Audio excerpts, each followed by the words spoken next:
So how the Snowflake layers look like? So you can see that the services, if you have security and authentication, management of the warehouse, so which warehouse to be invoked and how much cluster should be used on each warehouse. Like that, the warehouse management will be done over there. So we'll be learning about that a little later on. And query management, so how the queries should be executed and all.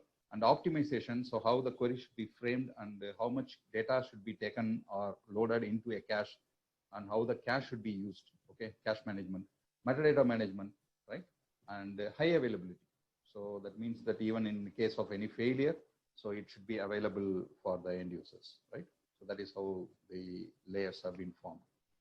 Then you can have a metadata separately. So the metadata have a separate storage, which will be included in the Snowflake service layer only.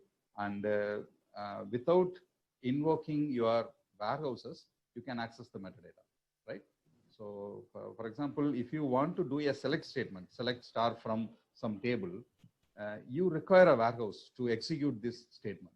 But if you want to take anything from any data from metadata in storage, right? So we don't need to, we don't need a virtual warehouse at all, right? So without that, you are able to get it done. So I will show you in demo about this, right? Then virtual warehouses, if you're seeing that, you see that the virtual warehouses, I have created two virtual warehouses here. One is named as Excel and another one is named as Yum. So Excel, you know that Excel stands for extra large, right? So, and the M stands for medium. So these are all the sizes what we will be used to when we are when we are working on, or when we are purchasing t-shirts, right? So your t-shirt starts with small or extra small sometimes, right? And it can go up to XL, 2XL, 3XL, 4XL, something like that, right? Fine. Snowflake also is having this type of classification of virtual warehouses. They starts from XS, that means extra small, and it will be going up to 4XL. Okay, so that is how it will be loading on. And if you see that the Excel is having 16 nodes on each cluster, right? So you can have multiple clusters together, but basically you should have at least one cluster, right? So you have to start with one cluster. So you can add more clusters automatically, or you can have a predefined configuration for number of clusters to be done, right? So each cluster will have its own separate CPU, memory, and local storage. So all of them available in each cluster. So these clusters are connected together, and it will be found in like a mesh of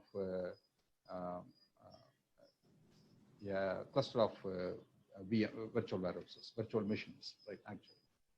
So in this picture, I have shown you one single cluster, which is having 16 nodes. So the next for Excel is about, it is a large size, right? So next to Excel, it is the lower is large size. The large contains 8. The medium contains 4 nodes each. And the small contains 2 and XS contains 1. So that is the way it works. Right, I will show you another table also how these things are formed. So now you understand that when you are creating a warehouse, actually the warehouse is being referring to a virtual machine which contains multiple nodes inside, right? Each of them. You can create multi-cluster also. In the next one, I have created for Yum, that will be used by financial analyst, right? So just for reference, I'm giving. It can be used by financial analysts like that. So that is having multiple clusters because multiple users will be using on. So that's why I have created it for multi-cluster. So each cluster will be having its own set of nodes inside, right?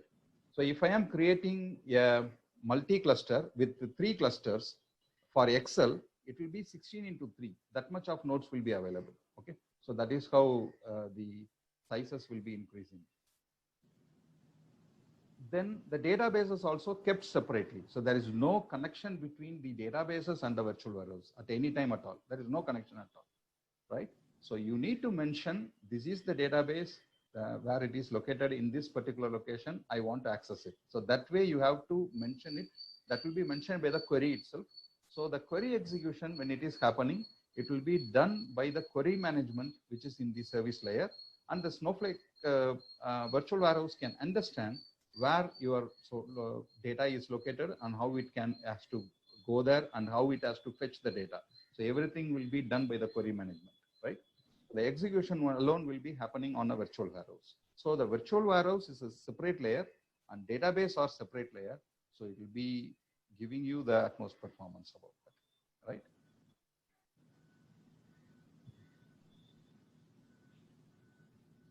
Okay, so that is how it happens. And I'm showing you DML and load, DDL, cache memory. So everything will be done over there.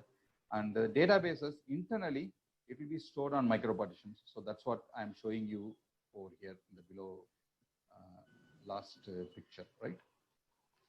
So what do you mean by micropartition? So 500 MB of maximum of uncompressed data. So that will be available on each micropartition. So minimum it should be 50, maximum it can be 500 MB. So it will be enabling extremely efficient DML and fine-grained pruning for faster queries. So that's why micropartitions give you a very good performance for query execution. So the micropartition data can overlap in the range of values, so which can be combined with the uniform small size, which helps to prevent the skew. So the skewing can happen. So where in one portion it may be having a small size and another portion it may be having a larger one. So not like that. It will be evenly. All of these micropartitions will be distributed with the data. Columns are stored independently so that you will be having a columnar storage available over there. And efficient scanning of individual columns will be based on the query, right? So whenever you want a query to be summarized, so I'm sorry, a column to be summarized on a query. So only that column can be considered and it will discard all the other columns together, right? In a row level storage, it is not happening in that manner. So you need to take the entire row, even if you are not worried about the other columns, right? So columns are compressed and individually within the micropartitions. So columns will be stored in a compressed manner. Snowflake automatically determines the most efficient compression algorithm. So if you don't want any compression to be done, also you can give none also available, one of the options. By default, Snowflake will automatically compress it.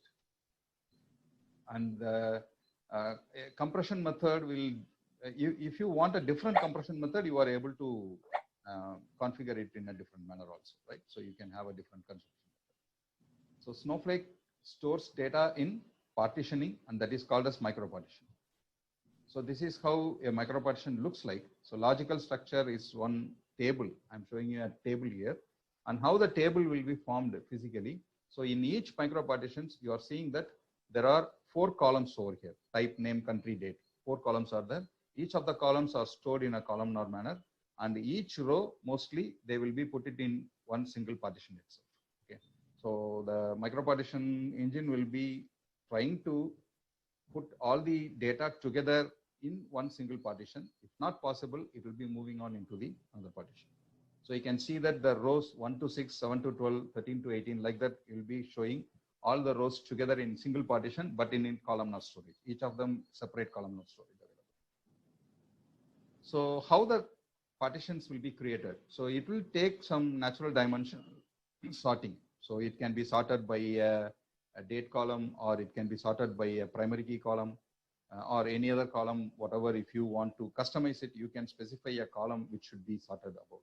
So by default, whenever you are loading data, it will get sorted in that column and it will be loaded into the micropartition in that manner, right? So if you want to search, for example, you have a primary key called in the employee table, you have a primary key of employee ID. So by default, it will be stored on employee ID wise, right? So when you want to search it, it will be very easier for searching on employee ID, because the employee ID, from which ID to which ID, what is the minimum value and what is the maximum value, that will be placed in the metadata repository. So when you are creating a query, when you are creating a table, so automatically the metadata will be placed in a separate repository. So where you don't need to access the actual data for getting the metadata information. Okay, so that is what happening. So whenever the data is being loaded, minimum and maximum value of every column will be stored in the metadata level. So when you want to access it, so they can easily find out in which partition this actual value is available, and it can go directly to that partition or one or more partitions, and it can get the data from there. So that is the way micro partitions are more efficient, right? So we will be seeing in some more detail in another session when we are talking about the performance.